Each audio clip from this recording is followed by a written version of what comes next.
welcome to my Camino de Amore. Are you guys ready to fall in love with your life again today, March 3rd, 2019? So here we are, synchronicity, my friends, and most of you who know me well are very familiar with the concept of synchronicity because I do share that with many people over and over and over again, ad nauseum. You probably hear the word and you're like, where have I heard this before? But it is clearly the universe helping you with exactly what you need. The key is are you paying attention? So let me tell you a story about synchronicity and give you a couple examples just for those who are not as familiar. Back in about circa 1958, there was a little girl, her name was Mary Jo.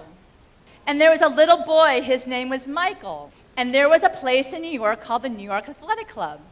And Michael, at the age of about 18, saw Mary Jo at the age of about 15, standing on a diving board about to jump off in her beautiful white bathing suit. We know the story well because this is when my father says he fell in love with my mother. So he waited, a very shy man, waited at the side of the pool for this woman who just dove elegantly, because if you knew my mother, you knew that she was incredibly elegant, off the diving board. And my sister Amy takes after the fear factor because she'll do that, I will not. And basically, what happened subsequent to that is he waited at the side, they talked and talked and talked. She fell in love with him too.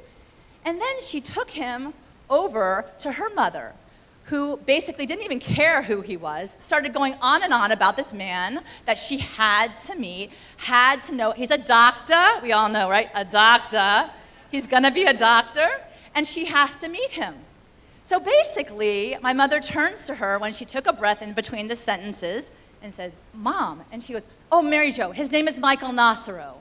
And my mother turned to him, Mom, I'd like to introduce you to Meg Nocero. And then, after that, they got married. And then, after that, they had 3 little girls, Mary, Beth, Meg, and Amy, named after the Little Women. Synchronicity. A second story of synchronicity I'd like to share with you today was when I was in law school. Actually, it was before law school. I said to my mother, how am I ever going to find a partner in life? How am I going to find someone that I actually like and get along with and want to meet? So she says to me, make a list. Go write down a list of what you want in a significant other. And then she says, like my mother would say, put it in the Bible. You can put it wherever you want, but the Bible seems to have a magical, I don't know, je ne sais quoi. It's been traditionally after so many years. I said, okay, I'm gonna do that. Corinthians, right? Love is patient, love is kind.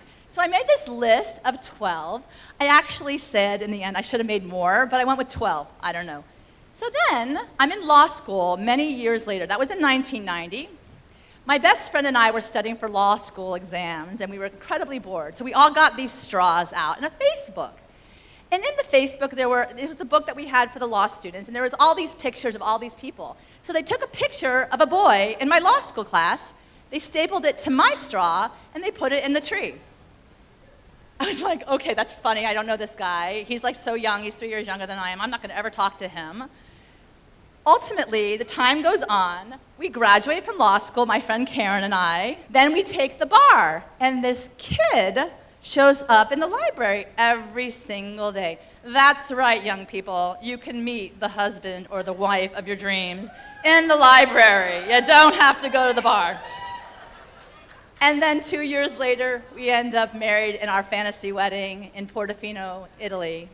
I'm sorry, Portofino in Orlando, and get to go. Whoa, universe, you heard me, right?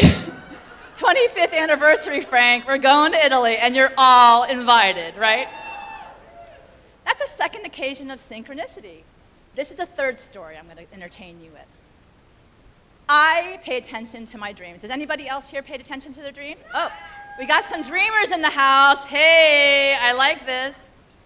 So I had a dream one evening, but I'll tell you the story behind that. I had my son, and I couldn't have been happier. He was wonderful, a perfect little boy.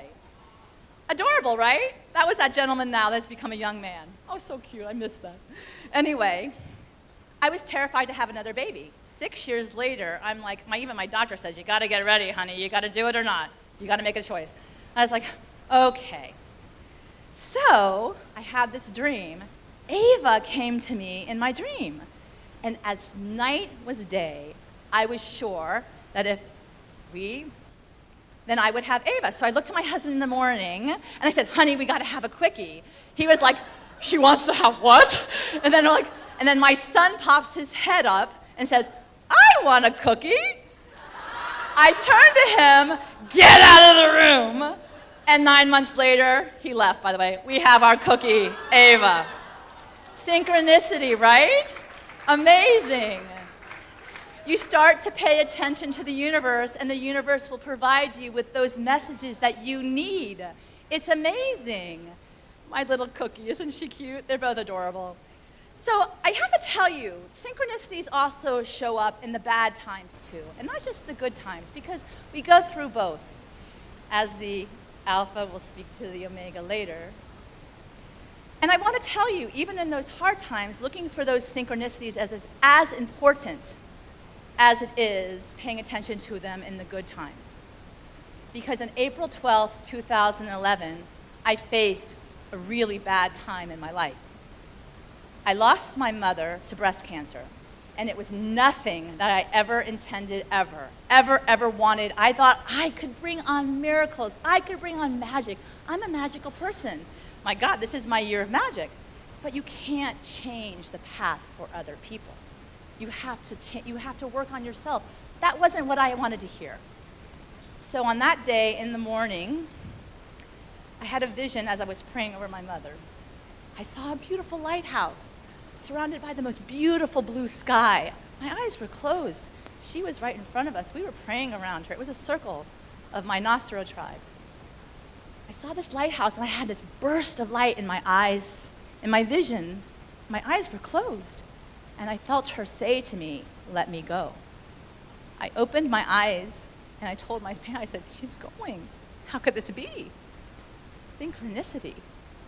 She continued to have a celebration of her life, just as she would have wanted it. But I in no way wanted to accept this loss. But I'll tell you, it was a beautiful celebration because so many people came to celebrate my mother who lived well. She laughed often, she loved much. She taught us to love much. That is why I'm here shining today, because of who created me and who gave me life and love. And even my children, even when we buried her that day, we went to the grave and we had a beautiful celebration. We celebrated the life who left the earth body but still was with us in spirit. But I was in no mood to celebrate. I was like, that is it. I did not buy into this. I did not want this. I cannot go on. And I went numb. I went completely numb. And even my best friends at the time said, Meg, we'll be there for you. We'll call you and make up, because I talk to my mother every day. We'll call you, we'll see you, we'll be there for you. We love you. I couldn't hear it. I couldn't hear it because I wasn't paying attention to the universe. I just wanted to go into my closet, and that was it. I was ready to go. I didn't want, but my daughter, that little cookie, who, as you can tell, is not very shy to come up on stage herself and take over. Believe me, it's happened many a times with me. She used to say, Mommy, don't give up. Don't give up. Never give up. Synchronicity. From the mouths of babe, the messages are received. It doesn't matter how old they are, or how young they are, or how new, or how whatever. So I started to wake up again, but by virtue of the love that surrounded me at a time that I needed it most. And then things started to appear, and I started getting messages. First message, Christine. Where is she? Christine came into my life. A woman who owned her own struggle, shared love with me when I was struggling as well, and I couldn't imagine hearing it from a more profound angel in my life. And she introduced me to Paulo Coelho and the pilgrimage. I had no idea what this book was about. You have no idea. And I wasn't ready for that at the time, but I thought, oh, how nice, someone mystical. And he made me feel so good. Writers who actually wake up your spirit and your soul. It's a gift. If you have the gift, you use the gift. You have to. If you have the gift in anything, you use those gifts. My next synchronicity in my time of darkness. My best friend Karen rescues me. Rescues me. And I say this very clearly, Karen, if you're listening. She saved me. because she took me to Ava, whose healing modality gave me the relief I needed to start healing and gave me the space I needed to feel loved from someone who is a medical practitioner. So acupuncture came into my life. I have tinnitus, and it's loud and it's screaming, and they told me they couldn't fix me. I'd have to live with it my whole life. And I'm like, I'm not living with this my whole life. I just wanted to die. But this woman came into my life, and with her modality, but with her love and her care as a practitioner, saved me. Synchronicity. We are best friends now. I welcome myself and my daughter to her graduation, celebrating her success because she took care of me when I needed. I pay back and pay forward the love. My third example of synchronicity in the darkness is los tres magos. Okay, so many of you know my former career was that of a federal government employee. I had a very, very good colleague at the time I love and hold dear to myself, Richard Juergens, who is the godfather of my daughter. And we made a pact after my mother died that we've had it. We're not working for this place anymore. We both want her to be free. So we made a pact of los tres magos. And the third mago, Renata Aurelius, was Eric Aurelius. And the three of us said, we are going to be the deliberate creators of our lives. Some people were embracing it more fully than others, but it was what it was. So I planted the seeds of ready to move on in my life, synchronicity.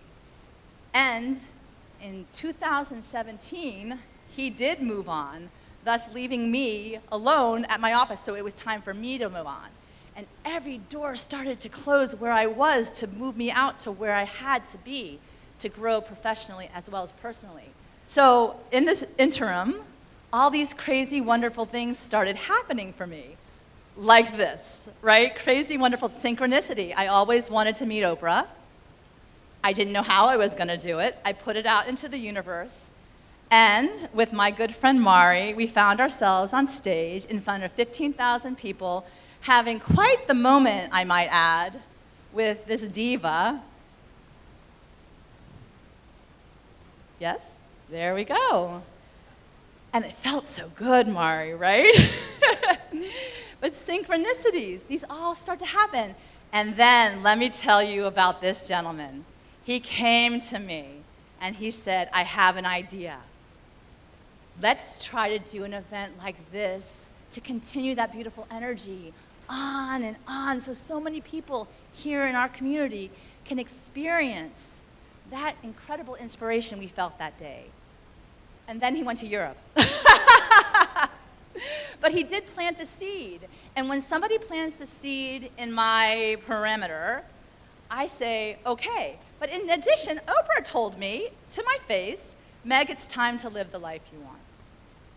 And seriously, guys, when Oprah tells you to live the life you want, you're not going to say, well, I'm not sure, maybe. I'm like, okay. Might shock everybody around you and your family and shake them to the core, but that's what you do. So I did finish my book, The Magical Guide to Bliss. That was the first original cover. And then I started this magical thing called Shine, Spirit, Hope, Insight, and Networking event. Because what I wanted to do was bring all of that synchronistic inspiration that I had learned over that duration to people so that they can also experience the light in the darkness. Pay it forward, pass it on, and then pass it on the baton so other people can do the same thing. So as we move forward, I met Habib Sadeghi, and it was a crazy meeting because I was actually contemplating leaving. And so I wrote a letter to Coldplay because I thought I was like on writing terms with everybody. Because when I write, I'm thinking I talk to the person, and he's going to love me, and he's going to listen to me, and he's going to respond. This gentleman responds to my letter, and he says, he called me. And I'm like, who is this guy? I have no idea.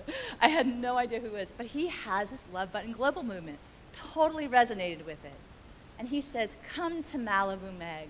I'm so proud of you for standing. I'm so proud of you for doing. I want to recognize you. Come to Malibu and be. They're smiling because they know how Habib works. And I went to Malibu, and I said, Denise, my friend, come with me. He wants to bring us there. He wants to take us there. He wants to celebrate with us there.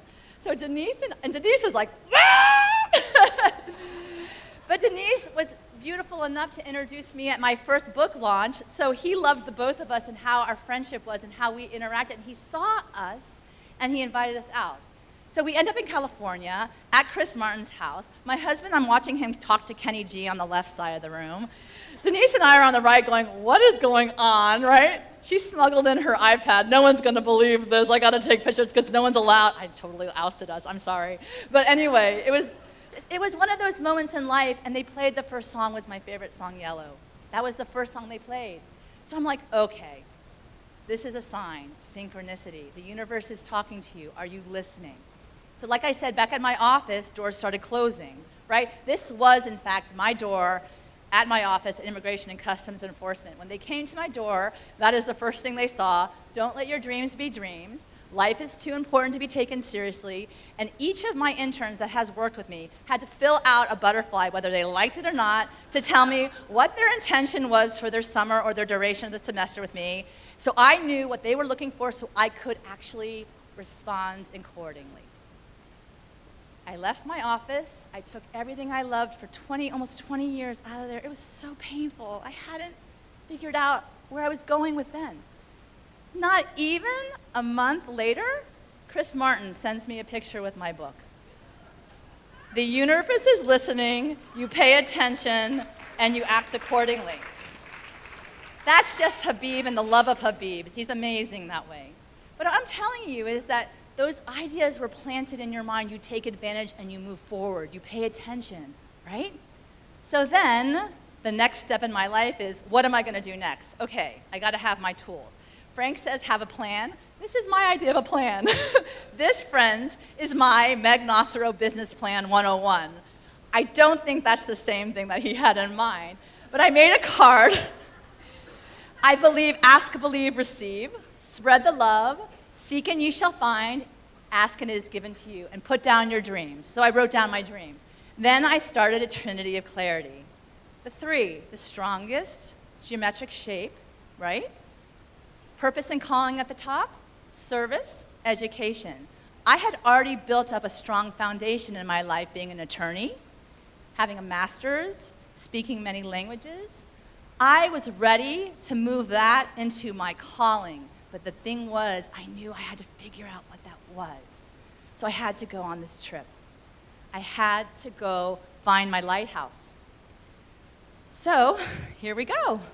I decide that I'm going to get 17 people together to go on El Camino de Santiago, walking the northern part of Spain for 111 kilometers.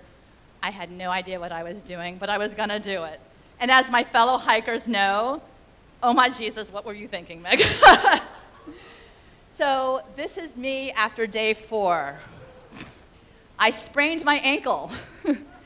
And I was like, how am I ever going to make it to the end of this ride?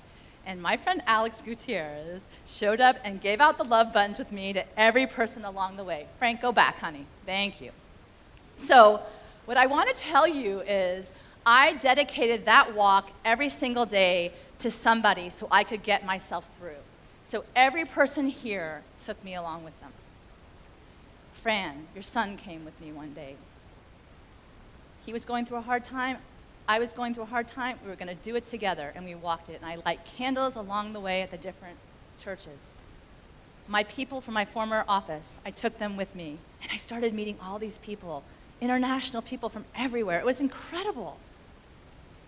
The next day, I walked for the Parkland kids that passed away and the ones that remained. And I was surrounded by school children, Colegio de Maria, like 60 kids. They showed up out of nowhere. Frank, go back, honey.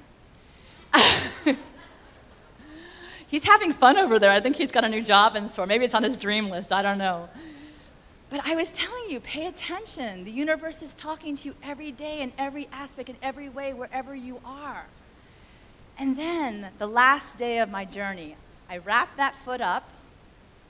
See my little my purple tape? That's me wrapping my horrible ankle up. I said, I'm never coming back here to do it again.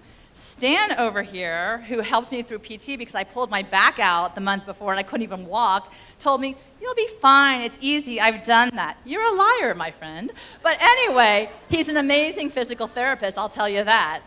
But, these people show up in your life to get you through, and you're just like, pay attention. In the dark times, they're there. Are you listening? For the first 4 days, I walked how I thought you should walk El Camino. Put your sticks. They have these crazy sticks. You put your sticks on, and then you put your hiking things on, and you have your backpack. And I was miserable. And every time I put music in my ears, I got lost. I think my guide had to run another mile to come get me off the track because I went the wrong way because I was so happy in my meditation CD. So I was like, I can't listen to this. I'm going to be in France. I'm going the other way. So basically, I tried to do the right thing, stay the path, follow the people. No. Day 6, I'm going to do this my way. I started hearing this incredible beat, and it was Fast and Furious, called Own It by, I think, Khalifa. And it was like boom, boom, choo, boom, boom, choo. And I think the people behind me thought I was having either epileptic seizures or what are you doing? What is she doing? But I started showing up, dancing to the music of my own soul that wanted it so badly to start coming alive, falling in love with my life again. Because I said when I went out on this journey, I'm going to fall in love with my life again. That is my destination. That is what I'm going to do. So I started that day on day 6. I was starting, and I was going to go to the end, and I wasn't going to stop until I sat in that church. And this is what I found when I sat in the church. This beautiful, beautiful, beautiful cathedral. And there was no lights on. It was just the light of all of this gorgeous ornamentation. And I sat down. So I sat there, and I fell to the ground because that day I walked for my father. I walked for my father because he had set out on a journey as well that was something that a 75-year-old never thought he could. But with his tribe surrounding him, he decided to start a new practice as a cardiologist serving the people because that's what he was born to do. And I set out on that day figuring out I want to do what I was born to do. So my dad and I walked together on the last day, coming into El Camino. Now, if you've been on the Camino, it's really quite beautiful. There's bagpipes that were playing when I walked in, these beautiful bagpipes. Do-do-do-do-do. I was like, oh my God. I felt like regalness, they're welcoming you in. And then we walked around the corner, and they were playing the song Alleluia by Leonard Bernstein, yes? Is it Bernstein? Yes? Cohen, sorry, Leonard Cohen. And then I get in the church, I text my father, I made it. And my father texts back, Alleluia. Synchronicity. I leave the church. They play this song, It's a Wonderful World. The song my father and I danced to on my wedding day. Synchronicity. You cannot tell me there's not magic in this world now. I've been around too long not to embrace it. I'm here on this journey, El Camino de Amore now, ready to take it and take it wherever I'm going because those beautiful faces came with me and we found my lighthouse. Frank? Here we go. And this is the message that I think my mother wanted me to hear when she passed away and when she showed me that lighthouse vision. May peace prevail on earth. And what does that mean? That means pay attention to your synchronicities. Pay attention to your purpose and calling. And you will find that freedom of peace in your soul. Because when you risk or you push against it and you resist, you're not going to find it. When you embrace whatever path flows and it feels so good, that's how you know you're going on the right path. That's going to make you come alive. And I had to walk 77 miles to walk into Finisterre on the same day, 7 years to the day that we buried my mother, when you saw that little girl touching that right where she was laid to rest. April 21st, 2017, I walked into Finisterre 7 years later. The numbers, I like the numbers. And I sat down with my friends surrounding me, and I actually felt for the first time an incredible release of peace. Because I needed that, because I was struggling so much since she left. But she's always with me, and she shows up every day. And everybody has their angels. I always say, it's 3-3, you're going to find your angels. So basically, that's my lighthouse.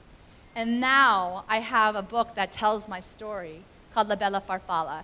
And now you all have to find the light in your own house. And each of you have candles in front of you. I want you to take those candles home. And when you don't feel the light inside, I want you to light those candles and remind yourselves that your inner lighthouse is within. You have the power within all along. And I want you to use that to keep walking, whatever, 77 miles 50, 60, 70 years towards your dreams until you get what you're looking for. Because it's there. I promise you it's there. And as long as you walk the path towards it, you will find it. And you will become the most beautiful butterfly you could ever imagine. Because it's only in the scared times that the synchronicities and the challenges come out. They wake you up. The universe wakes you, shakes you to wake you. And then that's when you start to experience a life. And now I want to share with you, Eva, Isabella, come up, a song that came always at the end of every party that we had, that at my family, the Italians, we would play to bring life back. So I want you to think about how you see the world. It's all amore, my friend.